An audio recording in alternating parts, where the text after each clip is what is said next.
Xo'p, assalomu alaykum qadrli ishtirokchilar. Bugun sizlar bilan oyiga qo'shimcha $500 daromad qilish uchun aynan kerak to'g'risida gaplashib o'tamiz. Avvalambor albatta investitsiya qilish kerak bo'ladi. Bunaqa holatda investitsiya qilishda aynan biz nimaga investitsiya qilishimiz mumkin? Bizda bir qancha turlari bor. Birinchi investitsiya turimiz bankka omonat qo'yish. Bankka omonat qo'yganimizda yillik foizda 8%, aynan dollarda ko'rsatib o'tyapman, so'mda yoki boshqa valyutada emas, aynan dollarda hisoblab beryapman sizlarga. Bankka omonat qo'yishimiz mumkin. Yillik 8% bizga foyda berishi mumkin. Risk darajasi esa 0% ga teng. Ya'ni sizda bankka pul qo'yganingizda hech qanaqa risk joyi bo'lmaydi. Siz hech qanaqa ziyon qilmaysiz va mabodo kompaniya, ya'ni bank bankrot bo'lgan taqdirda ham sizga davlat tarafdan plyus 100% qoplab beriladi. Ikkinchi investitsiya turi bu ko'chmas mulk bo'ladi. Ko'chmas mulk yiliga 6% atrof foyda beradi. Ya'ni 6% qayerdan kelib chiqyapti? Buni ham albatta hisoblab beraman. O'rtacha 6% arendadan pul keladi. Uyning narxi esa o'rtacha 5-10% ga ko'tarilishi mumkin bir yilda. Risk darajasi esa 10%. Ya'ni nimaga risk darajasi 10%? Chunki uyingiz eskirishi, undagi jihozlar eskirishi mumkin. O'shaning uchun amortizatsiya xarajatini chiqarib tashlaganda 10% risk darajasi bor yoki uyning o'zi narxi tushish darajasi ham bor. Xo'p, uchinchi investitsion manbasi sifatida hozirda vetoni keltirishi mumkin. Bu hech qanaqa reklama ketgani yo'q. Prosta men investitsion manba haqida gapirib o'tganman, chunki pastda boshqa halol bo'lmagan investitsion manbalarni ham gapirib tushuntirib o'taman bir og'iz. O'shaning uchun hammasi bular qatorda bor. Veto bor. Veto yillik o'rtacha 14% sizga foyda berishi mumkin. Risk darajasi esa 0%. Ya'ni siz kompaniyaga pul kiritganingizda sizdan yiliga 14% dividend, ya'ni foydadan ulush sifatida sizga 14% ajratib beradi. Bu ham yaxshi variant. Bu dollarda gap ketyapti, hozir so'mda emas. Uchinchisi xomashyo. Xomashyo deganda inglizda bu commodity deyiladi, o'zbek tilida bu aytishimiz mumkin. Xomashyo mahsulotlari, ya'ni bug'doy, sement bo'lishi mumkin yoki neft mahsulotlari bo'lishi mumkin, shifer, shunga o'xshash mahsulotlar, o'zbek mahsulotlar keltirib o'tishimiz mumkin. Bunda dollardagi foydasi 15% atrofi bo'ladi. Bu yillik foydasi. Risk bo'lsa 30% bo'ladi. Nima sababdan? Siz birinchi o'rinda siz sezon payti, ya'ni bahorda may oyida bug'doy sotib olib qishda sotaman deganingizda bug'doyning qanchadir qismini zararkunanda hayvonlar tomonidan yeb ketilishi yoki bug'doy narxi o'zgarmasligi, o'shaning hisobiga siz omborda saqlaysiz yoki qanchadir qismi buzilishi mumkin. O'shaning hisobiga sizga risk darajasi bu 30% bo'ladi. Xo'p, undan keyingi investitsion manba bu oltin. Oltin deganda aynan havo yuzli emas, bu aynan real qo'lda ushlaydigan tilla bor-ku, taqinchoq qiladigan yoki shunga o'xshash tilla mahsulotlarini tushunishimiz mumkin. Tilla yoki oltin. Oltin yillik o'rtacha 15% foyda beradi. To'g'ri, aynan bu yil yoki o'tgan yili nisbatan ko'proq, ya'ni 25% atrofida foyda berdi, lekin oltinda 10 yillik, 20 yillik statistikasini ochib qaraydigan bo'lsak, 15% atrofida foyda bergan. Risk darajasi qanday? Risk darajasi oltinda o'rtacha 10% deb olsak bo'ladi, chunki maksimum 13-15% gacha borgan, minimum desa shu 7-8% atrofi tushgan holatlari bo'lgan. Ya'ni oltinni olib qo'yadigan bo'lsa, bu rostman akasiga bir uzoq muddatli investitsiya sifatida ko'rishimiz mumkin, lekin bu yiliga o'rtacha 15% miqdordagi o'zini qiymati oshib borishi mumkin. Misol uchun, siz o'tgan yili $1000 ga oltin olgan bo'lsangiz, hozirgi paytda taxminan $1150 yoki aytaylik $1200 atrofida sotishingiz mumkin bo'ladi. Xo'p, 6-chi investitsion manba sifatida biz indeks fondlari keltirib o'tishimiz mumkin. Indeks fondlar nima degan insonlar uchun? Bu S&P 500 yoki aytaylik Nasdaq 100 kabi fondlar keltirib o'tishimiz mumkin. Yoki ETFlar ham deyiladi. Bunga hali keyinchalik batafsil to'xtalib o'tamiz. Qisqacha aytganda, indeks fondlar shu aksiyalar bozorida savdo qilinuvchi instrumentlar hisoblanadi. Halollari ham bor, halol bo'lmaganlari ham bor. Bir yilda 25% daromad beradi sizga. Ya'ni bitta yanvarda savdo kirasiz, keyingi yil oxirida dekabrda sotasiz. Mana shu muddat davomida sizga o'rtacha 25% miqdorda foyda berishi mumkin ekan. Bu yerda bir marta pul kiritasiz, bo'ldi. Yil oxirida pulingizni qaytarib yechib olasiz. Xolos siz yil davomida kiritib olishingiz mumkin, lekin degan joy bor.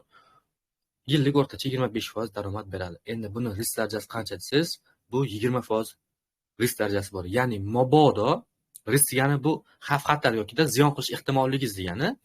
Ya'ni siz 25% foyda qilishingiz mumkin yokida 20% ziyonni yopishingiz mumkin. Ya'ni $1000 pul kirsangiz $1200 qilishingiz mumkin yil oxirigacha yokida $800 tushib qolishi mumkin pulingiz. Mana shu ma'noda keltirib o'tilgan. Xo'p, keyingi investitsion manba bu individual aksiya sotib olish. Bu individual aksiya degani aynan biron bir kompaniyani aksiyasiga pul kiritish. Ya'ni misol uchun 10 ta 15 ta kompaniya emas, aynan 2 ta yo maksimum 3 tagacha kompaniyaga pul kiritish. Avval o'ylardim, men ham misol uchun 10 ta kompaniya kirib qo'ysam zo'r ish bo'lar ekan deb o'ylardim. Yo'q. Siz portfelni kattaroq ko'tarmoqchimisiz, yaxshiroq foyda qilmoqchimisiz, maksimum 3 ta aksiyaga savdo qilishingiz kerak ekan. Bo'lmasa bitta yo 2 ta aksiyani o'zi yetib ortar ekan. Shunaqa holatda siz misol uchun Teslaga o'xshash yoki Nvidiaga o'xshash, aytishimiz mumkin Palantirga o'xshash yaxshi kompaniyaga kirib qo'yadigan bo'lsangiz, sizga 1 yilda o'rtacha 40% daromad berishi mumkin ekan. Bu ko'proq bo'lishi mumkin. Misol uchun ba'zi kompaniyalar bitta yurishini o'zida 80%, 100% gacha ko'tariladi, lekin ba'zi kompaniyalar bor 80-100% ko'tarilganda 30-40% ga yoki 60% gacha ham tashlab yuboradigan holatlari bor. Ya'ni minusga tushadigan holatlari bor. O'shaning uchun bizga o'rtacha 40% foyda yokida 40% ziyon deb oldik. Individual aksiya, ya'ni bitta yo ikkita kompaniyaga pul kiritgan holatda. Ya'ni $1000 pul kiritadigan bo'lsangiz, yo $1400 qilasiz yil oxirida yokida siz $600 ga pulingiz tushib qolishi mumkin. Yaxshi.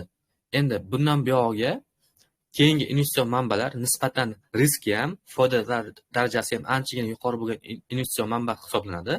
Bu yerda Bitcoin yoki kriptovalyuta deb olishimiz mumkin. Kriptovalyutaga pul kiritganimizda bu yillik o'rtacha 80% miqdorda foyda berar ekan. Unda kechalik Bitcoinga davay bosla demoqchi emasman.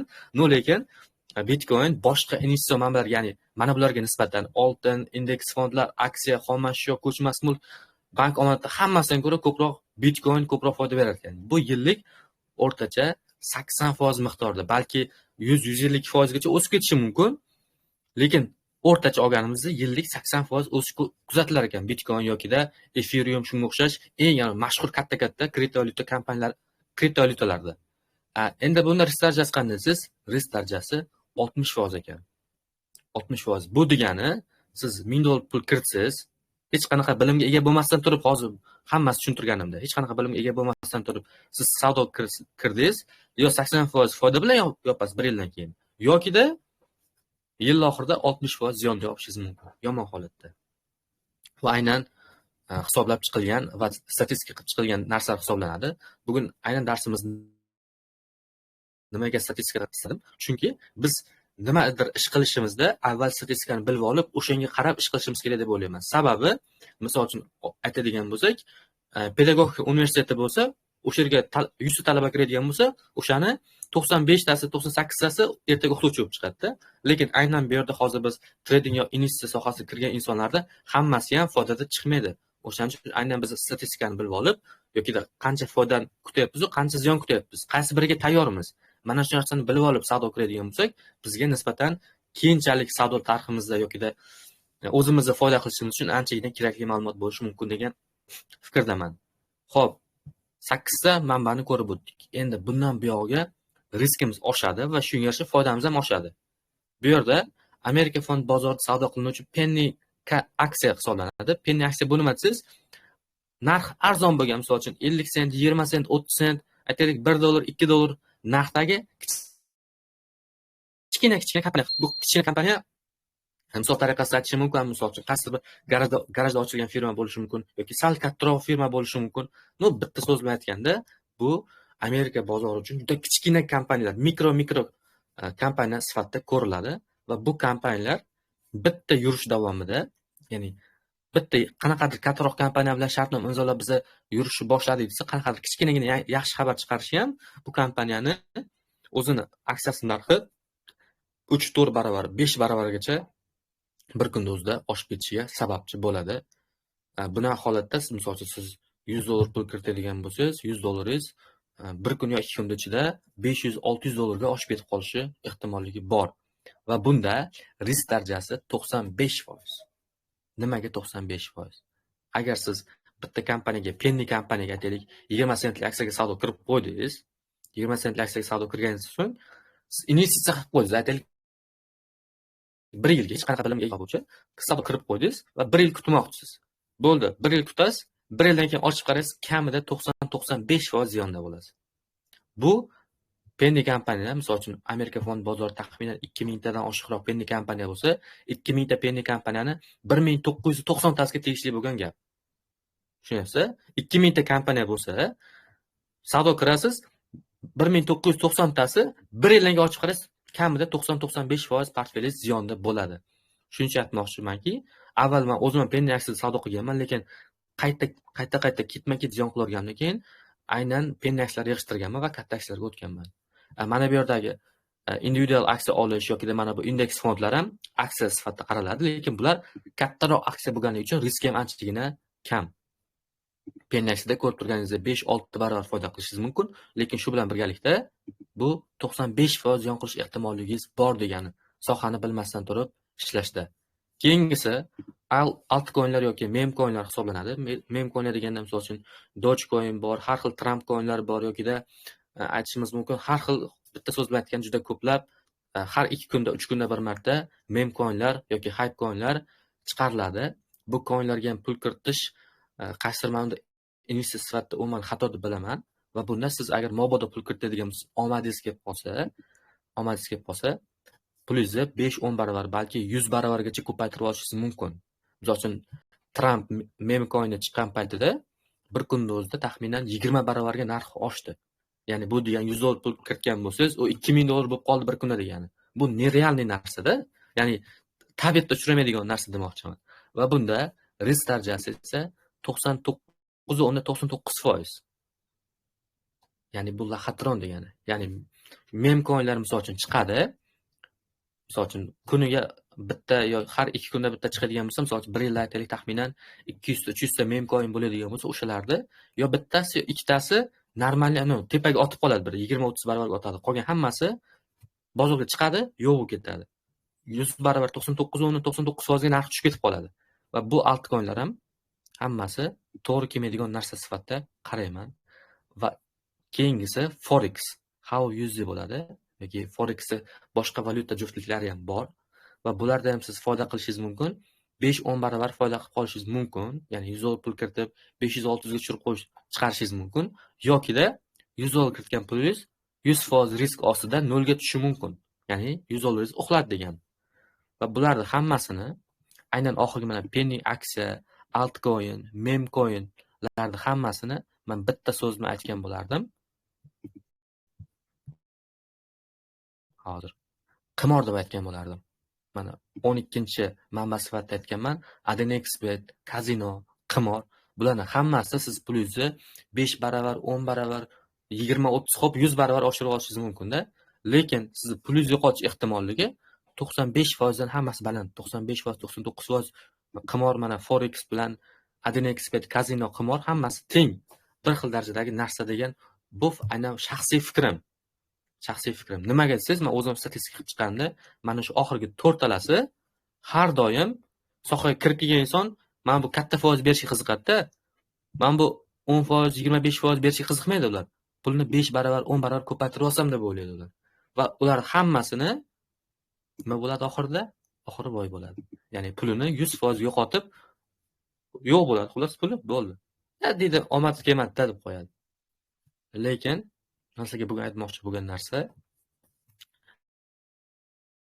mana shu to'rttalasizlik kerak va qolgan yo'nalishlarda sekin-asta, misol uchun qiziqib kirib borsa bo'ladi. Va aynan bizda bugungi master klassimizni mavzusi oyiga $500 qo'shimcha daromad qilish uchun bizga qancha pul kerak yoki nima ish qilishimiz kerak degan joylari bor edi. Endi biz mana bu yerda yillik foizlarni gaplashib o'tgandik. Yillik foizi bank omonati 8% va har birini bugun ko'rib chiqamiz. Aynan doimiy ravishda, misol uchun sizda pulingiz bor yoki qanchalar pulingiz bor, o'shanga yarasha doimiy ravishda qaysi yo'nalishdan foydalangan holatda to'g'ri usulda savdo qilib borsak bo'ladi yoki foyda olib borsak bo'ladi. Va har bitta mana bu yerdagi 12 ta yo'nalish bo'lsa, 12 ta yo'nalish uchun ham har biri uchun yaxshi taraflari, yomon taraflari haqida albatta tushuntirib o'tganman. Demak, birinchisi ketdik. bank omonati haqida batafsil gaplashamiz. Bank omonati yillik 8% foyda beradi. Siz oyiga $500 daromad qilishingiz uchun bu 1 yil hisoblasangiz 12 oyda $6000 pul bo'ladi. Ya'ni siz 1 yilda $6000 pul ishlab topishingiz uchun yillik bankda 8% dollarda hisoblaydigan bo'lsangiz, sizda bankka $75000 pul qo'yadigan bo'lsangiz, sizga oyiga qo'shimcha $500 pul kelib turishi mumkin. Da, hammada ham $75000 yo'q. O'shaning uchun keyingi bosqichga o'tamiz. Xo'p, oyiga ikkinchisi ko'chmas mulk edi. Ko'chmas mulkda yillik o'rtacha 6% daromad beradi. Risk darajasiz 10%. Bunda siz oyiga o'rtacha $500 ishlab turishingiz uchun sizga $100,000 pul kerak bo'ladi. $100,000 nima qilasiz? Toshkentda 3 xonali uy olasizda. 3 xonali uy hozir o'rtacha $500 atrof arendaga bersangiz bo'ladi. Da. Yaxshi. 3-chi variantimiz bu V2.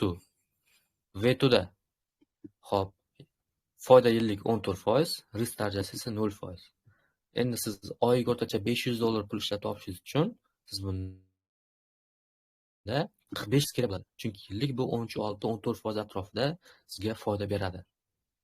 Xo'p. Keyingisi ko'ramiz xomashyo. Xomashyoda bu yerda o'rtacha yillik 15% foyda berar ekan, risk darajasi bo'lsa 30%. Bunda o'rtacha $40,000 pul kerak bo'lar ekan va yana bir narsani unutmang, siz xomashyo bilan ishlaganingizda, misol uchun neft sotib olaman desangiz, siz albatta Amerika bozorida savdo qiluvchi tadbirkor bo'lishingiz kerak bo'ladi yoki O'zbekistonda ishlaydigan bo'lsangiz ham albatta, misol uchun qaysidir jismoniy shaxs sifatida hech qanaqa katta miqdordagi xomashyo sotib ola olmaysiz. Albatta, bu yerda siz tashkilot sifatida ro'yxatdan o'tib, albatta uni xomashyoni saqlash uchun omborlaringiz bo'lishi kerak bo'ladi. Xo'p, keyingisi oltin. Oltin o'rtacha yillik 15% foyda berar ekan. Oltindan ham siz yillik oyiga $500 ishlashingiz uchun siz $40,000 oltin sotib olishingiz kerak bo'lar ekan. Keyingisi bu yerdan gaplashib o'tamiz. Keyingisi indekslarga pul kiritish. Indekslar o'rtacha 1 yilda 25% daromad beradigan bo'lsa, siz oyiga $500 ishlashingiz uchun sizga taxminan $24000 pul kerak bo'lar ekan. Bunda siz SPVga bitta savdo kirib qo'yasiz va yil oxirigacha kutasiz. Boshqa hech qanaqa qo'shimcha ish qilinmaydi. Xo'p, keyingisi individual aksiya tanlab olish, ya'ni bitta yoki ikkita aniqroq aksiya tanlab olib, yaxshi fundamental kompaniyani tanlab olib, o'shanga savdo kirib qo'yganingizda, bu o'rtacha 40% foyda berishi mumkin 1 yilda. Risk darajasi ham 40%. Bunda siz oyiga $500 ishlashingiz uchun $15,000 pul kerak bo'ladi. Mana shu yerda bitta narsa aytib o'tmoqchiman. Xo'p, sezon paytida bitta yaxshi aksiyaga savdo kirib, 3 oy kutganingizda sizga mana shu 40% daromad berar ekan. Endi sizga yana bitta narsani so'ramoqchiman. Xo'p, aytishingiz mumkin hozir. Aytyapsiz, mana $15,000 men pulni qayerdan olaman? Men 24,000 pulni qayerdan olaman? Menda uncha pul yo'q-ku deyishingiz mumkin. Xo'p. Bunaqa to'g'ri variant aytishim mumkin. Oddiy hayotdan, real hayotdan misol oladigan bo'lsak-da, misol uchun sizda bir $10,000-15,000 atrofida pulingiz bor. Siz nimadir variant qilishingiz kerak. Ya'ni pul qo'shimcha daromad olib kelish uchun yoki-da o'zingiz ko'proq ishlab topishingiz uchun. Birinchi o'rinda biznes qilishingiz mumkin. Biznes qilganingizda choyxona ochishingiz mumkin. $15,000 bilan qanaqa biznes qilinadi bilmadim-u. Может bo'lishi mumkin. Keyingi variant ko'pchilikning xayolida bo'lgan variant, ya'ni siz bilan menga o'xshagan oddiy insonda hozir bitta mashina olib, aytaylik, Gentra olib yoki Cobaltmi yoki biron bir boshqa mashina olib taksi qilish varianti bor-da. Bo'lishi mumkin. Ko'pchilikda shu narsa bo'lishi mumkin. Chunki ko'pchilik insonlar so'raganda, $10,000-15,000 pulingiz bo'lsa nima qilasiz desam, bitta mashina olib taksi qilaman, o'zim ishimdan, masalan, kechki 2 soat, 3 soat ishlayman, balki kuni bilan ishlayman, foyda qilaman deb aytadi. Xo'p, bitta savol sizga endi. $15,000 pulingiz bo'lsa, bitta Gentra oldingiz, ko'chaga chiqib haydadingiz. Xo'p, ertadan kechga taksi qilsangiz, masalan uchun $2,000 atrofi общий topasiz, kassa qilasiz, $2,000 kassa qilsangiz, 1,5-2,000. Undan so'ng siz xarajatlaringiz bor, zapravka xarajatlari bor. Aytaylik, yana qanaqadir kameraga tushib qolgan bo'lishingiz mumkin, qoida buzgan bo'lishingiz mumkin, yo'l qoidasini buzgan bo'lishingiz mumkin. Unga ketadi, yo'l kirabetingizga ketadi. Xudo ko'rsatmasin, ozgina mashinada ozgina turtib olsangiz, unga yana qancha xarajat ketadi. Mashina o'zini baloni bor, moy yeydi. Hammasini hisoblab ko'rsangiz, oxirida sizga cho'ntagingizga qoladigan bir $500 atrofi qoladi-da. Konkretni $500 atrofi qoladi. Va yana bitta minus tarafi nima desangiz, aytishim mumkin, mashinani narxi tushadi. Ya'ni siz $15,000 ga Gentra oluvdingiz, lekin bir oy uni eshak deyman deb siz taksi qildingiz, endi siz uni 15 ming dollar qaytib sota olmaysiz. Konkretniy javob. Bo'lsa 14 mingga sotishingiz mumkin. Ya'ni siz o'z ishlab topgan pulingizni amortizatsiya xarajatidan chiqib ketdingiz siz ishlab topgan pulingiz. 5-6 oy minsangiz, o'z 5-6 oydan keyin mana buni 15 mingga olgan mashinangizni balki 10 mingga sotarsiz, balki 12 mingga sotarsiz. Mashina narxi tushib ketaveradi. Ya'ni bu holatda siz ertayu kech ishlayapsiz. Ertayu kech ishlab turib, siz oyiga 500 dollar kassa qilyapsiz.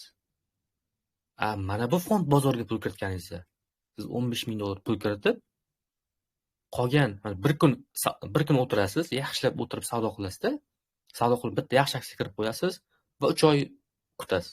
6 oy kutarsiz balki. Bo'ldi, bitta savdo kirib qo'yib kutasiz. Qolgan mana bu bo'sh qolgan 29 kuningizda siz boshqa ish qilishingiz mumkin-da. Misol uchun ustachilik bo'lishi mumkin, yoki boshqa biznes bo'lishi mumkin, yoki aytaylik davlat ishi bo'lishi mumkin. Har xil o'zingiz ishingizni qilib, undan ham oilangizni tebrataverasiz. Mana bu yerda 15 ming kiritib qo'ygan pulingiz bilan albatta siz misol oyiga qo'shimcha yil oxirida 500 dollar foyda qilish imkoniyati bor sizda. Keyingi variant sifatida Bitcoin. Bitcoinning foydasi bu 80%, risk darajasi bo'lsa 60%. Buni holatda siz oyiga 500 dollar ishlab topishingiz uchun 7,5 ming dollar pulingiz kerak bo'lar ekan. Yana bir narsani unutmanglar, aksiyalar bozorida yoki aytaylik kriptovalyuta bozorida sezon degan narsa bor. Bu bir yilda taxminan 2 yoki 3 marta sezon keladi va har bitta sezon davri o'rtacha 2-3 oy davom etadi. Ya'ni bitta sezon davrida siz misol uchun savdo kirasiz, sezon eng pastda savdo kirib olsangiz, 2 oy, 3 oy tinimsiz bozor faqat tepaga qarab ko'tariladi. Shu tepaga qarab ko'tarish davomida indekslar kamida 10-15% ko'tariladi. Individual aksiya misol uchun Amazon, Tesla, Apple shunga o'xshash kompaniyalar bitta ko'tarilishda o'rtacha 25%, 30% gacha ko'tarilishi mumkin. Unaqa kompaniya savdo qilsa, siz 1 yilligingizni bitta sezonda o'zida olib chiqib ketasiz. Ya'ni bozorda, fond bozorida o'zi 1 yilda 12 oy bo'ladigan bo'lsa, fond bozorida 12 oy foyda qiladigan treyderni men shaxsan tanimayman va ko'rmaganman. 12 oy foydada yurgan insonni ko'rganman. Sezon payti, misol uchun 50%, 60% foyda qiladi sezon payti. Ya'ni 2-3 oy foyda qiladi, qolgan 2-3 oy dam oladi. Nimaga dam olyapsiz? Sayohatlarga chiqib kelyapsiz, savdo qilib yana pulingizni ko'paytirsiz bo'lmaydimi desiz? Yo'q, bo'lmaydi. Nimagaki? Bozor pastga qarab tushadi o'sha payt. 2-3 oy ko'tarilgandan keyin bozor ozgina pastga tushib olish kerak. 1,5-2 oy pastga tushib olish kerak. Bunaqa holatda imkon darajasi savdo qilmay turgan yaxshi. Xudo xolasa, keyingi master klassimizda mana shu sezonlarni qanaqa aniqlab olish, aynan qanaqa savdo qilishlarni yana bir gaplashib o'tamiz. Hozir bo'lsa temamizni davom ettiramiz. Yaxshi, Penny kompaniya nima bo'ladi? Bitta aksiyani tanlaysiz, 2-3 kunda 100% berish ehtimolligi bor. Memcoin tanlaysiz, 2-3 kunda 2-10 barobar foyda qilsa bo'ladi. HowUSD, ya'ni boyagi Forex mavzusi. Forexda 0.5 lot ochasiz, payga yoki selga u yog'ini o'zi hal qilasiz. 2-5 barobar, ya'ni 100 dollar pulingizni 200 dollar, 500 dollargacha oshirib olishingiz mumkin. Qimor yoki Adinexbet kazinoda nima qilasiz? Pulingizni kiritasiz, stavka deydi, nima deydi, shu futbollarga pul kiritasiz, hech qanaqa oldin hech qanaqa ma'lumotingiz yo'q. Prosta tavakkalda, u omad. Mana bu oxirgi 4 talasi mana shu omadga asoslangan turdagi yo'nalishlar hisoblanadi va bularda har birining yaxshi taraflari bor. Masalan, bankda o'tib qo'yadigan bo'lsangiz, hech qanaqa umuman ishlamaysiz, e'tibor bermaysiz, bankda o'zidan-o'zi ko'payib yotadi. Lekin degan joyi bor, yomon tarafi ham bor. Buni bank foizi anchagina past hisoblanadi. Mana, bank foizi kam, ya'ni 8%. Va ikkinchidan, halolligi jihatdan ham bu joiz emas yo'nalish hisoblanadi. Keyingisi uy arendaga berib qo'yish. Uy arendaga berganingiz ko'rinyaptimi? Yaxshi. Uy arendaga berganingizda har oy naqd pul keladi. Bu taraf yaxshi. Lekin degan joyi bor, misol uchun yoz oylarida uyingiz bo'shab qolishi mumkin yoki aytaylik, arenda turgan inson uyda anchagina yomon tutib, holatini anchagina yomonlashtirib qo'yishi mumkin. Keyingisi, V2ga investitsiya kirganingizda yaxshi tarafi siz umuman ishlamaysiz. Bitta pul kiritdingiz, 6 oydan keyin bitta pul tashlab beradi, 6 oydan yana bitta pul tashlab beradi. Bu yaxshi tarafi. Zo'r pul kiritsa bo'ladi, o'rtacha 13-14% miqdorda foyda beradi yillik. Xafa bo'lmanglar, endi yomon tarafi ham bor. Men o'zim katta ishlayman, lekin ozgina noqulay tarafini aytib o'tishim shart. Sababi sizlarga do'stona bu fikrim, hech qanaqa bu yerda reklama yoki boshqa narsa ketmagan uchun. Demak, siz keyingi yil misol uchun 1 yil o'tdi, ulushimni sotib pulimni qaytarib olaman desangiz, mana shu yerda qayta sotilishiga 3 oygacha muddat kutishingiz mumkin. Balki 1 oydan keyin bo'lar, balki 15 kundan keyin bo'lar. O'rtacha 3 oy sifatida olingan, ya'ni siz to'lagan pulingizni qaytarib olaman desangiz, maksimum 3 oygacha kutishingiz mumkin. Может, bir haftada hal bo'lib qoladi. Unisini anig'ini bilmayman. Keyingisi, xomashyo sotib oladigan bo'lsangiz, yaxshi tarafi siz bitta sotib olasiz.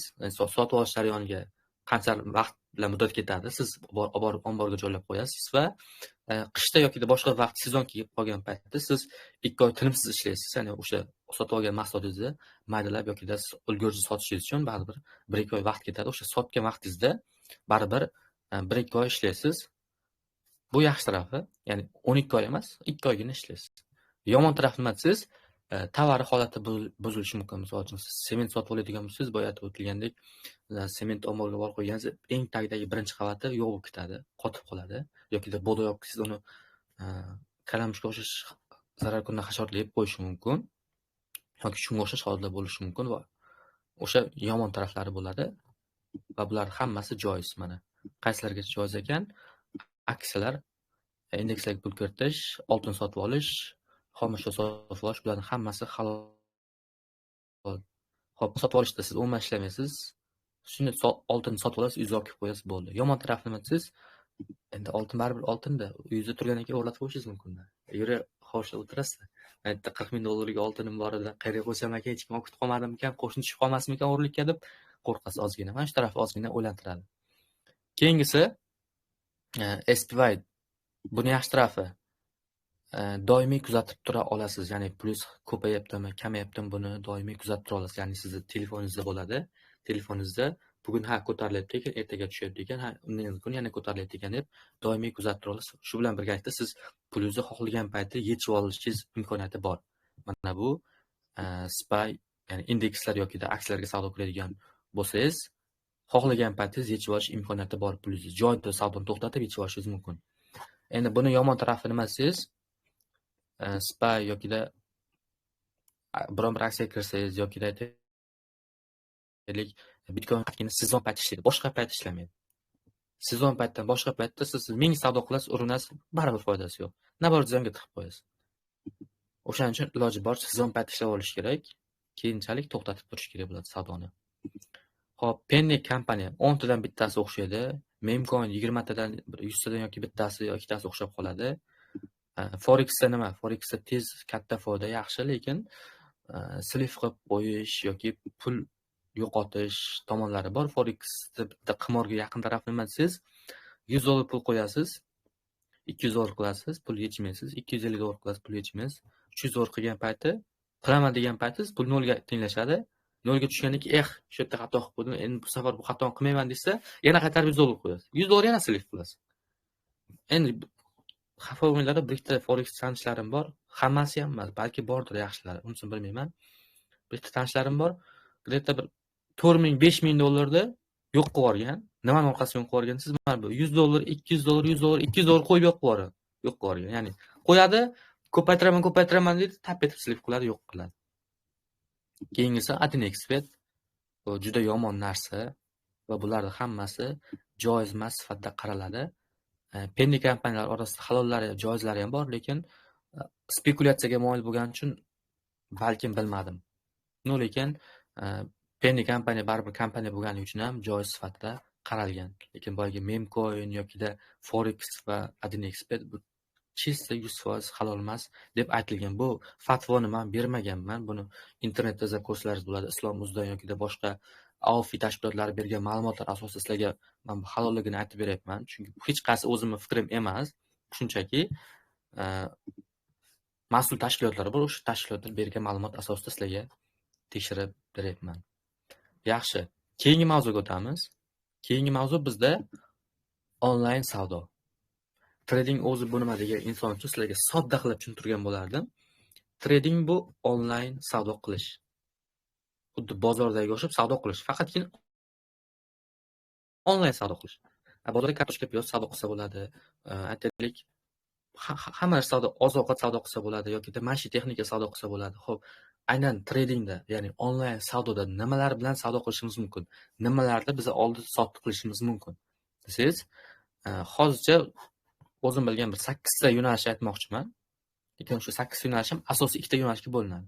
Birinchisi real mulkka asoslangan, ya'ni orqasida qaysidir biron bir firma, tashkilot yoki nimadir turadi orqasida. Bu real mulkka asoslangan narsalarni onlayn olib-sotib qilish mumkin. Bu birinchi yo'nalishi. Ikkinchi yo'nalishi bor. Ikkinchi yo'nalishi faqatgina narx grafik ko'rsatadi. Narx grafik ko'rsatadi, orqasida hech qanaqa narsa turmaydi yoki biron bir davlat yoki biron bir tashkilot hech narsa turmaydi. O'shaning uchun ikkinchi yo'nalishini keyinchalik tushuntirib o'taman. Birinchisi aksiyalar. Aksiyalar bu nima? Aksiyalar bu kichik bir ulushlar hisoblanadi. Misol tariqasida aytishim mumkin. Bitta o'rtog'ingiz keldi.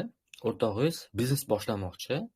Shu o'rtog'ingiz pul izlab yuribdi. Misol uchun, men o'zimda $10,000 bor, yana $10,000 pul bo'lsa, men do'kon ochib biznes boshlardim deb o'rtog'ingiz yoningizga keldi. Davay o'rtoq, sherik bo'lamiz.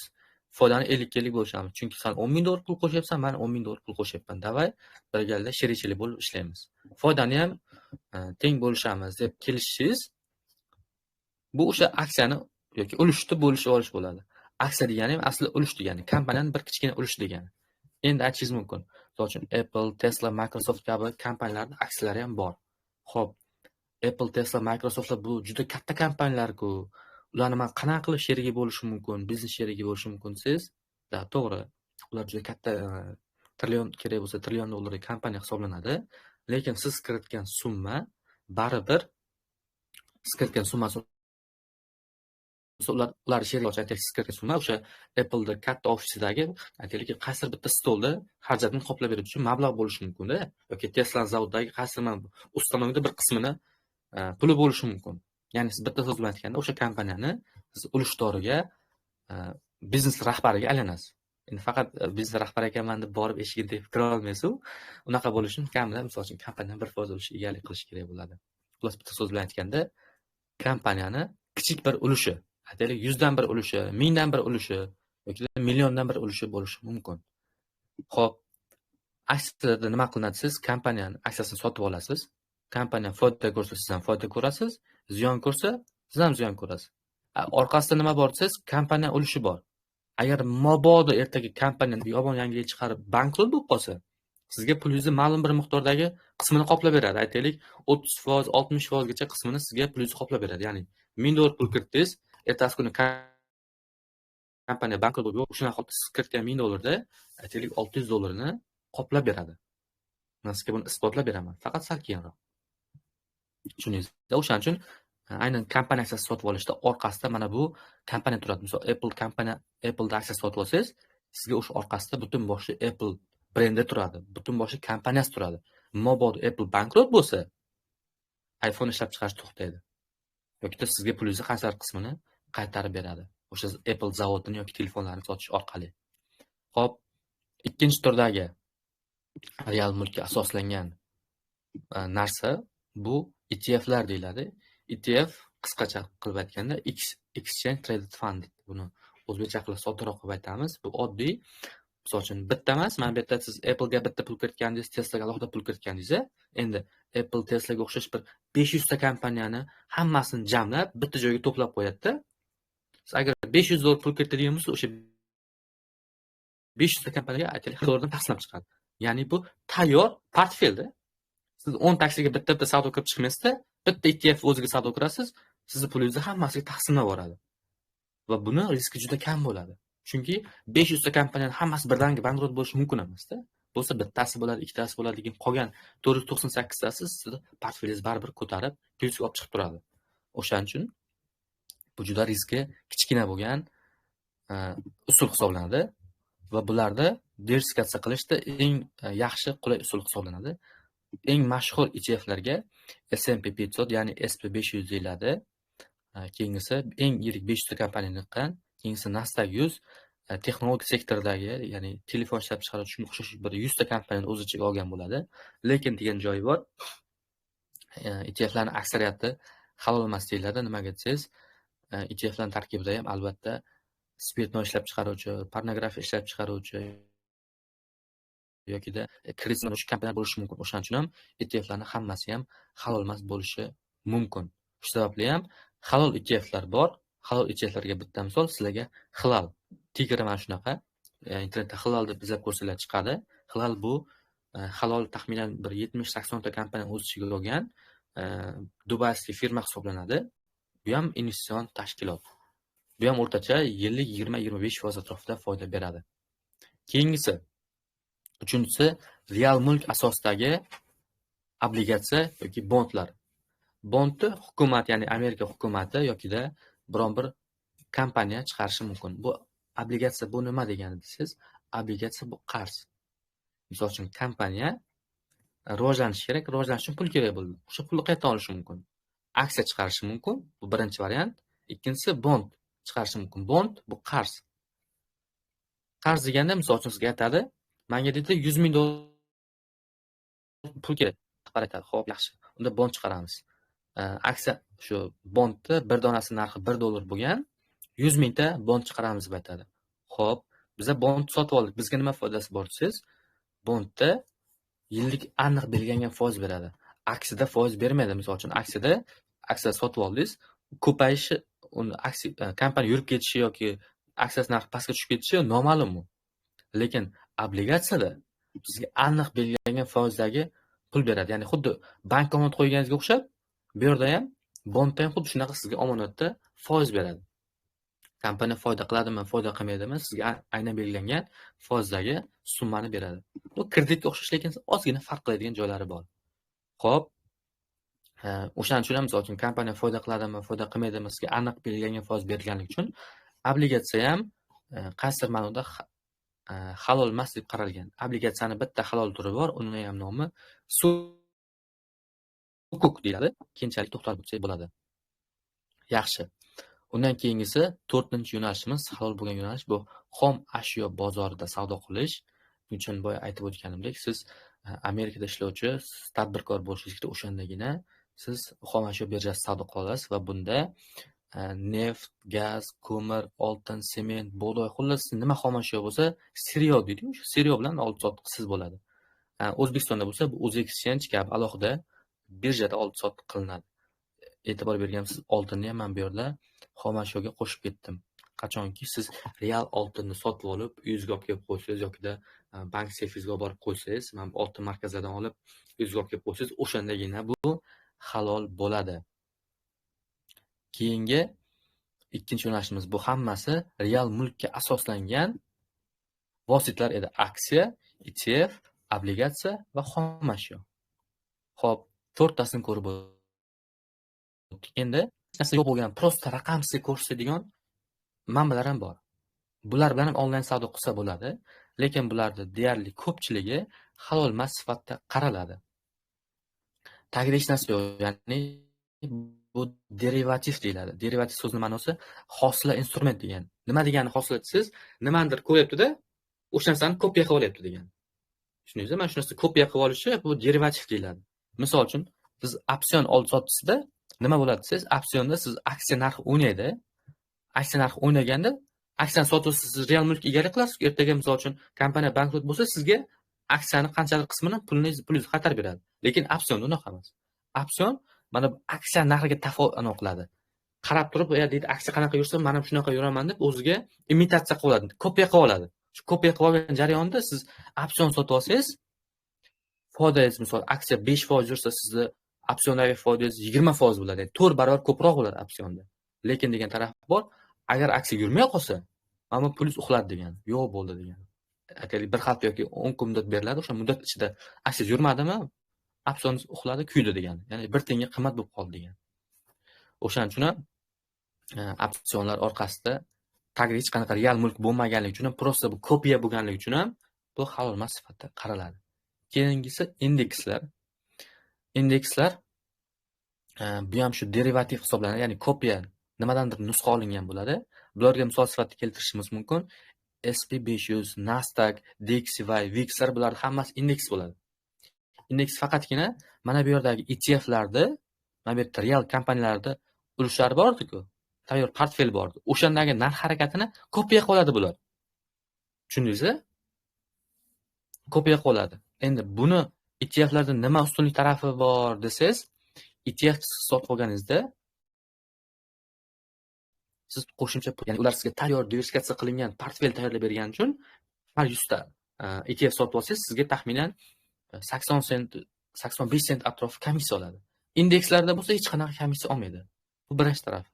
Ikkinchi tarafi, ETF sotib olsangiz, siz butun ETF sotib olasiz. Ya'ni siz bitta ETF narxi $500 bo'lsa, siz $500 bir dona ETF sotib olasiz.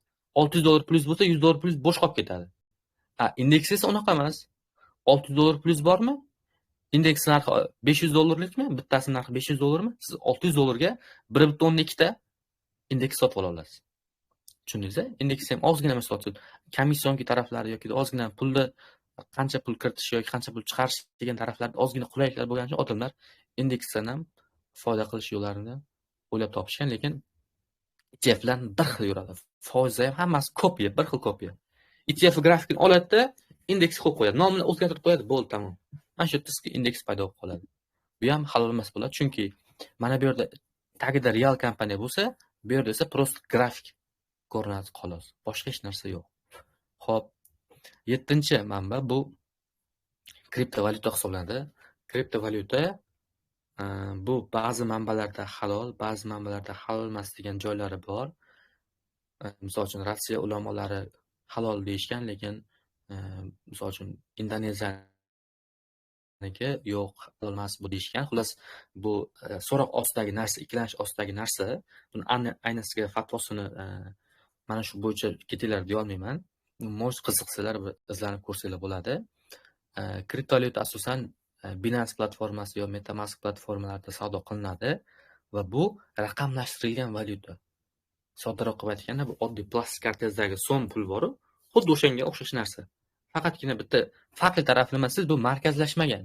O'zi bu nima degansiz? Misol uchun, men sizni kartangizga pul tashlab beradigan bo'lsam, Lapas Sardordan palonchini kartasiga pul tushdi deb ko'rinadi. Buni davlat yoki banklar kuzata oladi. Lekin men sizda Bitcoin kashlogingizga, men o'zimni kashlogimdan pul tashlab bersam, palonchi kashlogdan palonchi kashlogga o'tdi deydi. Lekin uni hech kim kuzata olmaydi. Davlat ham kuzata olmaydi, ichki ishlar ham kuzata olmaydi, men ham hech kim kuzata olmaydi. Tushunyapsiz? Ya'ni pulni qayerga ketganini hech kim bilmay qoldi. Bo'ldi, tamom. Mana sizga o'tdi. O'rtada 25 joyga borib keldi, sizga oxirida tushdi. Bunaqa holatda hech kim puli qayerga ketganligini bilmay qoladi. O'shaning uchun ham ba'zi hukumatlar kriptovalyutaga qarshi, ba'zilar esa Amerikaga o'xshash davlatlar misol uchun kriptovalyutani qo'llab-quvvatlayapti. Faqatgina unda har bitta valyutadan shug'ullanayotgan inson o'zini kashlogini, raqamlarini berish kerak bizga. O'shandagina biz ruxsat beramiz degandek gaplarni qilyapti. Kriptovalyuta ikkilanish ostidagi narsa va bularga asosan sizlarga maslahat bergan bo'lardim. Mabodo foydalansangiz ham, kriptovalyuta o'z nomi bilan valyuta, ya'ni pul degani. Pulni pul sifatida ko'ring, ya'ni misol uchun siz biron bir narsa sotib olish uchun ishlatsangiz to'g'ri bo'ladi, lekin investitsiya manbasi sifatida olib qo'ysiz, qaysi tomonda xato bo'lib qolishi mumkin. Yana ham unisini bilmadim. Men misol uchun islom moliyasi mutaxassis emasman, o'shaning uchun mana bu halol bo'ladi, mana bu halol emas bo'ladi deb aynan fikr ayta olmayman. Bor manbaga tayangan holatda sizlarga fikr yetkazib beryapman. Va oxirgisi 8-chi forex hisoblanadi. Forex so'zi o'zi foreign exchange degani, ya'ni boshqa valyutani, chet el valyutasini mahalliy valyuta bilan ayirib boshlash degani. Misol uchun siz dollar bilan so'mni o'zaro ayirib boshlasangiz, bu haqiqiy forex bo'ladi.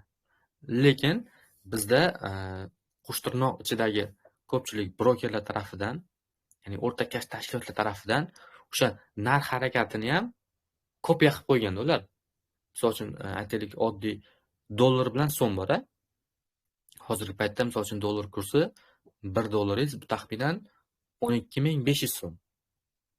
Может, ertaga ko'tarilishi mumkin, 12.550 so'm bo'lishi mumkin. Endi tasavvur qiling, sizda $100 shotizda pul bor. Qo'lingizda naqd $100 pulingiz bor. Hozirgi paytda dollarning narxi 12.500 so'm. Mabodo ertaga dollar 12.000 bo'lsa, siz qancha foyda qilasiz? $1 ga 50 so'mdan foyda qilasiz. Bu degani $100 ga 5.000 so'm foyda qilasiz degani. Yaxshi. Endi $100 dan 5.000 so'm degani bu $0.5 ham emas-da bu. Taxminan $0.4 chiqadi. Endi Forexlar ko'rayotgan bo'lsangiz, $100 pulni $200 qilyapti-ku. Qayerdan pul qilyapti yerda? Mana shu yerda so'roq osti degan javob bor. O'shaning uchun ham bu yerda Forexchilar o'zini pulini, o'sha $100 pulini 1000 baravar, 2000 baravar, 5000 baravar ko'paytiradi. Broker shunaqa ko'rsatib beradi. Misol uchun siz bir lot ochadigan bo'lsangiz, bir lot degani bu $100,000 degani. Sizda $100 pulingizni $100,000 qilib ko'rsatadi. Endi sizga bitta savol. Qaysi ahmoq odam borki, $100 puli bor odamga $99,999 pul beradi? Qaysi ahmoq bor? Yo'q-da. Tushunyapsizmi? Prosta sizga raqam ko'rsatadi deyapti. Forexda bilingki, sizga raqam ko'rsatadi. Raqam ko'rsatgan payt har doim sizni stopingizni urib, keyin tepaga chiqib ketishga asoslangan bo'ladi. Siz pulingizni yo'qotasiz-ku. Sizda pulingiz haqiqiy bozorga chiqmaganligi uchun ham broker shotda turadi. Broker qaysidir bitta insonga, bitta treyderga deylik, bitta treyderga $100 pulni $500 qildi, mana $400 tashlab beradi-da, qolgan mana bu yerdagi 1000 ta treyderni tashlagan $100 pulni kiskisiga jo'natib urib ketadi. Mana bu Forexda haqiqiy tuzilmasi bo'ladi. Va yana bitta narsani unutmang, Forex brokerlari Forexda o'rgatuvchi insonlar bilan shartnoma tuzadi o'rtada. Men buni isbotlab bera olaman ham. Misol uchun aytadi, "San deydi, savdo qilasan" deydi. "Mani linkim, referalkam orqali ro'yxatga o'tasan" deydi. Ro'yxatga o'tgan so'ng siz foyda qilasizmi, foyda qilmaysizmi, o'qituvchisiga pul yozib boraveradi. Siz misol uchun bir lot ochdingizmi, o'qituvchisiga taxminan misol uchun $10, $20 pul tushadi. Har safar savdo qilasiz, pul topasizmi, yo'qotasizmi, o'qituvchisiga plus foyda boraveradi. Tushunyapsiz? Shuning uchun Forexchi bolalarni taniyman. Shu Forexchi bolalar nima qiladi? Siz o'rgatadi, dars o'tadi, o'quvchilarga referal orqali beradi-da. O'quvchilar 2000, 3000, $5000 pul tashlaydi, balki $100 pul tashlaydi. Tashlagan insonlardan shotiga referal orqali unga pul kelib turadi. 2 kun, 3 kundan $300 yechyapman, $200 yechyapman deydi. Qayerdan yechyapsan desam, shu referal. O'shaning holatidan ehtiyot bo'linglar. Yaxshi. Demak, Forex bu chista halol emas deyilgan. Indekslar bular ham halol emas. Opsionlar savdo qilish mumkin emas bularda.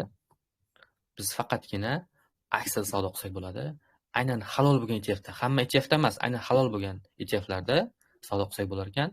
Xomashyo savdo qilish uchun bizda aynan katta pul bo'lishi kerak va Amerika tadbirkorligimiz bo'lishi kerak. Bu variant chiqib ketdi. Aksiya, ETF, uchinchi kriptovalyuta qoldi. Valyuta ham ikkilanishda bo'lganligi uchun ozgina o'ylab ko'rish kerak bo'ladi.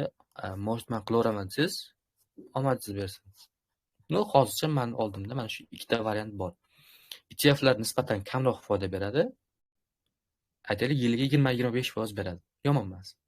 Aksiyalar bo'lsa, o'rtacha 30-40% atrofida foyda berishi mumkin. Bu 1 yillik statistika bo'yicha. Yaxshi. Endi mana shu narsani men bitta tabiiy statistika qilib chiqqandim. Nega hamma boylar, ko'pchilik boylar aynan Amerika fond bozoriga pul kiritadi deb ChatGPT bilan bir izlanish qildim. Yoki Amerika fond bozorida amerikaliklar o'zlari pul kiritadimi? Men shu narsa haqida o'ylanib ko'rdim. Fikrlab, internetda izlanib ko'rganimda shu holatga duch keldimki, dunyoda milliarderlarda 80%, misol uchun aytaylik 3000 tami, 5000 tami qancha milliarder bo'lsa, o'shaning 80% 50 yoshdan katta ekan. Ya'ni 20 yosh, 30 yoshli millionerlar juda kam ekan. Jami dunyodagi bor millionerlarning 80% 50 yoshdan baland ekan. Bu birinchisi. Ikkinchisi, millioner bo'lgan insonlarning 95% qismi aksiyalar bozoriga, aynan fond bozoriga pul kiritar ekan. Tushunyapsiz? Agar mabodo siz ham kelajakda xudo xolasa millionerda fond bozoriga, aksiyalarga pul kiritishingiz kerak ekan. Endi aytishingiz mumkin. Millioner bo'lish uchun aytganingizda $15,000-20,000 pul kerak edi. O'shuncha pul bo'lsa, keyin ko'paytirsa bo'ladi, deyishingiz mumkin. Yo'q, unaqa emas. Hozir sizga statistikasini ko'rsataman. Xo'p, bu nima? Bu yerda yillar soni berilgan, 1 yil, 2 yil, 3 yil qilib belgilangan. Bu qo'shib boriladigan summa. Bu 1 yil davomida qo'shib boriladigan summa. Agar siz bir oyda $100 dan pul to'plab borsangiz, 1 yilda $1200 bo'ladi. $1200. Siz har oyda $100 pul ajratib borsangiz, mana bu holatda va yillik 20% miqdorida foyda bo'ladigan bo'lsa, tushundingiz-a? $1200 siz to'plagan summa, bir yilda o'zingiz $100 to'plab borgan summa va siz indeks yoki ETFlarga pul kiritib qo'yganingizda yillik 20% bersa sizga. Foiz $240, yil oxirida esa $1400 bo'lyapti. Yaxshi. Ikkinchi yili nima qilasiz? Ikkinchi yili foiz 1440 ta broker счетda turibdi. Plus unga yana o'zi to'plab qo'ygan, ikkinchi yil to'plagan $1200 qo'shasiz. Jami shunda siz summangiz $2640 bo'ladi. Bu yana 20% ko'paysa $528 qo'shiladi. Jami mana bu yerda ikkinchi yilda boshida 2640 bor edi. Ikkinchi yil oxirida esa 3168. Va mana shu ketma-ket 3168 ikkinchi yil oxirida edi. Unga siz 3-yil o'zingiz to'plab qo'ygan $1200 qo'shdingiz. Jami to'plab olgan summa $3600 bo'ldi. Mana bu yerdagi foydalar hisobiga sizda plyus $4300 aylandi. Va yana 20% xullas shu ketma-ketlikda ko'payib, siz oyiga $100 to'plab borsiz, bir yilda $1200 to'plasangiz, 10 yilda siz to'plagan summa $12000 bo'ladi. Lekin sizda hisobingizda turgan summa $37000 bo'ladi. Ya'ni bu bir yilda 20% ko'payapti. Foydasini o'zi mana 10-yilga borganda $6200 ga aylanyapti. Tushunyapsizlar? $37000 bo'lyapti 10 yilda bo'layotgan holat. Yaxshi. Endi misol uchun 20-25 yosh atrofidagi inson bo'lsangiz, aytaylik 25 yoshdagi insonsiz. Oyiga $100 dan qo'yib borsangiz, siz 20 yilda, ya'ni 45 yoshingizda siz qancha plyus bo'ladi-sa, mana bu yerda $268000 pul bo'lyapti. Tushunyapsizlar? 25 yoshdan boshlab siz $100 dan pul summa to'plab borsangiz, broker счетga tashlab borsangiz, sekin-asta ko'payib indekslarga pul kiritib qo'ysangiz, 20 yildan keyin plyus $268000 bo'lar ekan. 45 yoshimda menga o'sha payt pul kerak bo'ladimi, yo'qmi? Albatta kerak bo'ladi. Sizga bo'lmasa farzandingizga kerak bo'ladi. Tasavvur qiling, hozir 45 yoshingizda bo'ladi. 45 yoshga kelib qoldingiz, farzandingiz ham misol uchun aytaylik 20-25 yosh atrofi bo'lsa, holatda 20 yoshli bolaga misol uchun $250,000 mana senga summa, xohlasang o'qi, xohlasang uy olgin, xohlasang biznes qilgan deb shuncha pul berib qo'ysa, bu dahshat-ku, to'g'rimi? Sizga bo'lmasa farzandingizgacha yetib boradi-da. Mana bu yerda $100 dan to'plab borsangiz siz oyiga $100. 1000, 2000, 3000 haqida gap ketmayapti, $100 haqida gap ketyapti. 20 yilda shu holat va siz 30 yilda $1,700,000 ishlashingiz mumkin ekan. E'tibor berganmiz, oxirgi katta foydalar hammasi 20 yildan keyin ro'y beradi. Mana.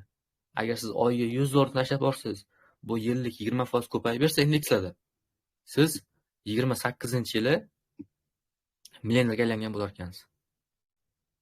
28 yildan keyin millioner $1,179,000 plyus bo'lishi mumkin ekan. 28 yil. Hozir 30 yoshda bo'lsangiz 50 yosh atrofida bo'lyapti. Yomon emas. To'g'ri, misol uchun nimaga amerikaliklarni hammasi yoki aytaylik fond bozoriga pul kiritishi, hech bo'lmasa $100 dan bo'lsa ham pul kiritishi va nimaga aynan millionerlarning 80% 50 yoshdan yuqoriligini bilib oldingiz. Chunki ular hech bo'lmasa $100 dan pul kiritib borganda 50 yoshdan o'tgandan keyin $1,000,000 puli bo'lyapti. $100 dan pul kiritib borganda kimlardir bor Amerikada $2,000, $3,000 kiritadi, $1,000 kiritadi. Endi Amerikada oylik katta bo'lgan hisoblar nisbatan kattaroq kiritadi. O'shaning uchun ular mana bu $1,000,000 ga erishishi o'rtacha 20-25 yil muddat oladi. O'zbekiston sharoitida $100 dan summa qo'yib borganda 28 yil vaqt ketyapti. $1,000,000 pul ishlash uchun.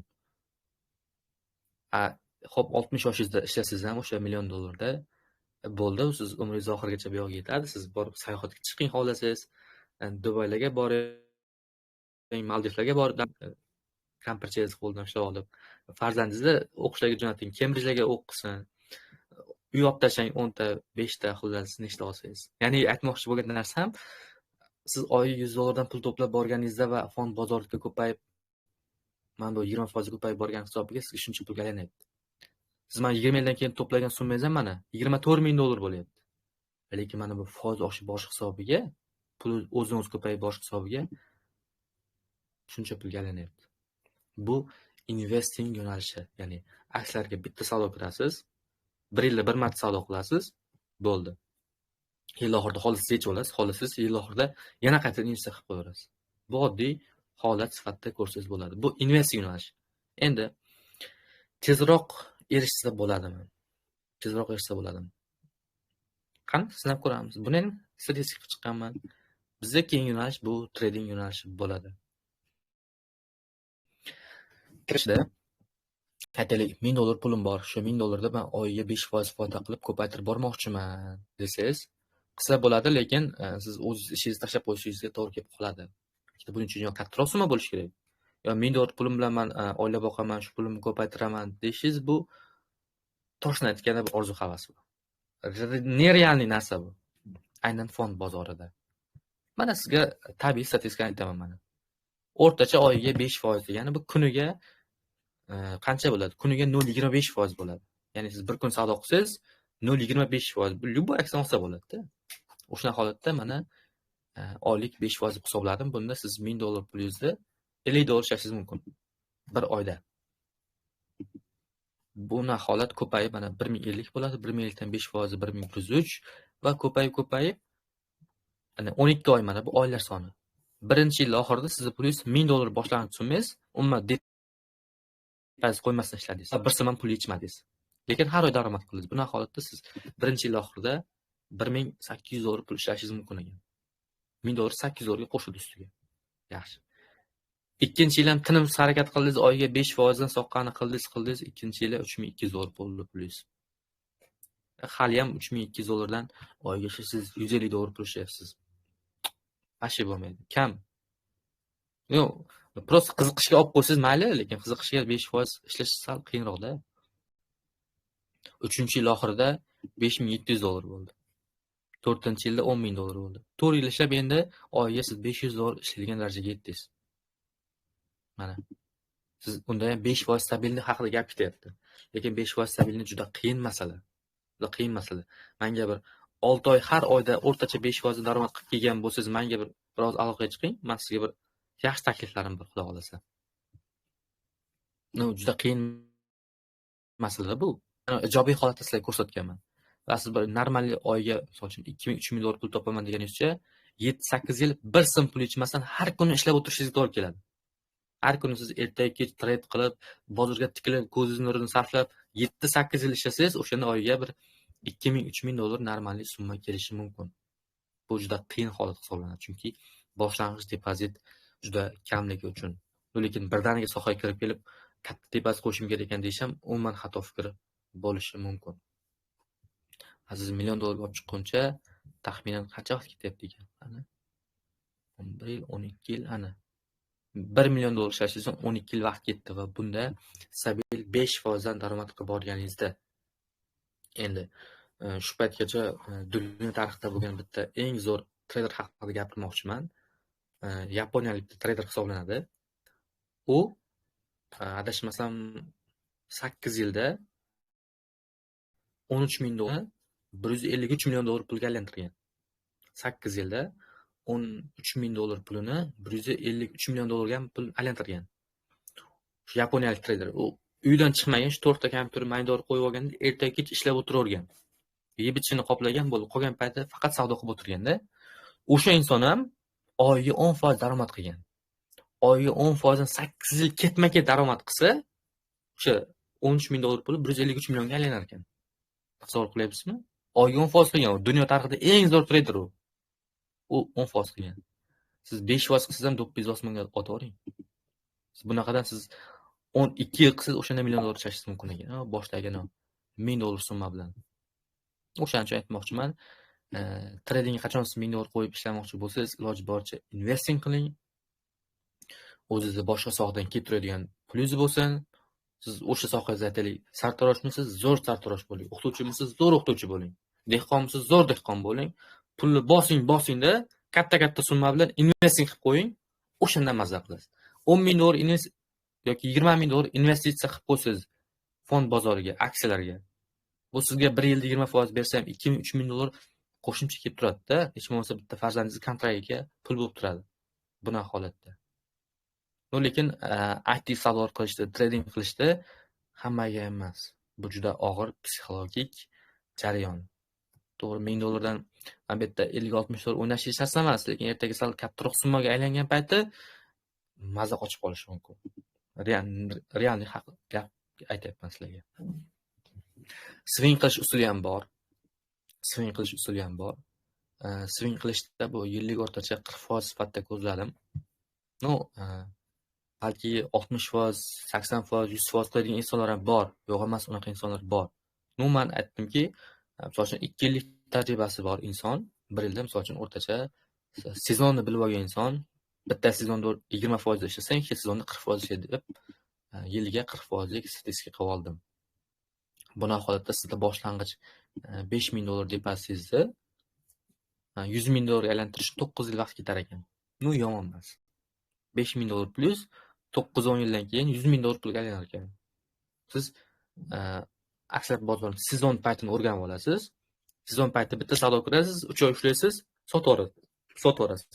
Undan keyin yana bir 4 oymi, 5 oymi kutasiz, yana bir sezonni poylab o'tirasiz. Sezonni ko'rdingizmi, tap etib savdo qilib olasiz, 2 oy ishlaysiz, yaxshi foyda bilan yopasiz, xudo xolasa. Mana bu usulda savdo qilib, $5,000 pulingizni 9 yilda $100,000 qilsa bo'lar ekan. Keyingi yillarda ham hisoblasa bo'ladi. Taxminan 25 yilda bu summa ancha katta bo'lib ketib qolar ekan bu. Mana qancha yilda ekan mana. 16 yilda $5,000 plus $1,000,000 aylanishi mumkin ekan. Siz agar boyagi usulda swing trade, ya'ni swing degani bu bitta savdo qilib, bir 3-4 oy ushlash, 2-3 oy ushlash ma'nosida kelyapti. Balki 2-3 kun ishlasangiz ham bo'ladi. U trade bo'lib qoladi. Mana bu swing qilsangiz ham yaxshi natija olib kelib beradigan yo'nalish hisoblanadi. Xo'p, keyingi masala. Endi men shu swing qilsam yo trade qilsammi, aksiya investing qilib qo'ysammi, bunaqa holatda qaysi kompaniyalar bilan ishlaganim ma'qul deyishingiz mumkin. Bunaqa holatda qanaqa kompaniyada ishlashingizdan avval kompaniya bir qancha turlari bor. O'sha haqida bitta qisqacha tushuntirib o'tsam, bozorda men o'zim bo'laman, statistika qilib 4 ta gruppaga bo'laman. Aynan fond bozorida aksiyalarni. Birinchisi penny company. Penny degani o'zbekchasiga bu tanga, chaqa, tiyan degan ma'noni aytadi, penny degan. Bularda qiymati $2 milliard baholanadi. Va bularda daromadlilik, ya'ni foydaga chiqqanligi yo'q, umuman foydaga chiqmagan, sotuv juda past yoki deyarli sotuv yo'q. Misol uchun bir katta bino qurib qo'yganda hech narsa sotmaydi, просто tak turadi u bino. Bunaqa kompaniyalar bor, Amerika fond bozorida bor. Va bularda kunlik oldi-sotdi hajmi o'rtacha 50 mingdan bir 10 milliongacha chiqishi mumkin. Hype'ga chiqqanlar bo'ladi bitta-ikkita, ularga 10 milliongacha borishi mumkin. Va bularda trading view ochasizda 1 yillik grafikni shuni ochib qarasangiz, 1 yillik sanada xohlagan paytingizdan, xohlagan yilingizni o'lchang, 1 yillik grafikni shuni ochsangiz 90% minusda bo'ladi. 90% minusda bo'ladi. Garantiya. Va bu 2000 ta kompaniyada 1990 tasi amal qiladigan holat. 90% konkret minusda bo'ladi. Bularga misol aytsangiz, mana Mulun bor, mana FFA bor.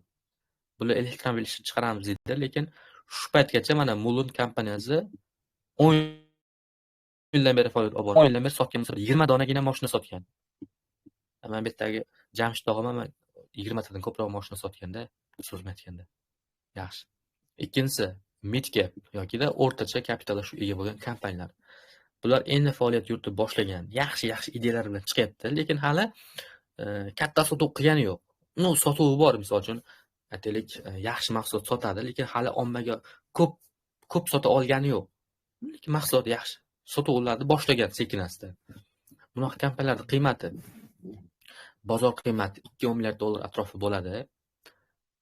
Sotuv bor, lekin hali foydaga chiqmagan bo'ladi. Bularni kunlik savdo hajmi o'rtacha 500 mingtadan 1 million tagacha chiqishi mumkin. Bular o'rtacha 1 yillik grafik olsangiz 30-40% minusda yo 30-40% plusda bo'lish ehtimolligi bor. Bular juda har xil o'ynaydi, chunki yaxshilari ham, o'sib borayotganlari ham bor, tushib borayotganlari ham bor. Kelajakda Apple, Tesla bo'ladiganlari ham bor. Kelajakda men bu penniga o'tib ketadigan holatlari ham bor. O'shaning uchun ko'pchiligi misol uchun 20-30% minusda bo'ladi. Chunki nimaga desangiz, asosiy qismi foydaga chiqmagan bo'lganligi uchun ham.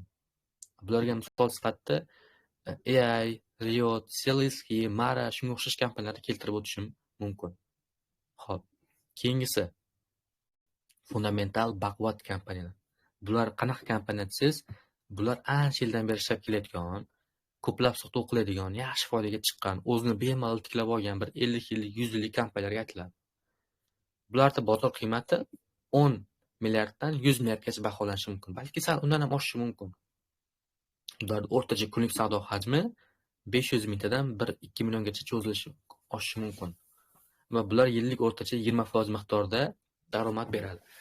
Endi fundamental baquvvat kompaniyalarda siz ko'pchiligini tanimasligingiz mumkin. Misol uchun, T-Mobile, TNT bor, TCM bor, Walmart bor. Bularni siz balki eshitmagandirsiz, balki Amerikada bo'lsangiz bilishingiz mumkin, lekin eshitmagan bo'lishingiz mumkin-da. Bular ham fundamental baquvvat, kuchli, zo'r kompaniya. Lekin ularni butun dunyo tanimaydi. Butun dunyo taniydigan kompaniyalar bular blue chip deyiladi. O'zbekchasiga ko'k mikrosxema bo'ladimi? Sal emas ekan, mayli blue chip deb qo'yib qolamiz.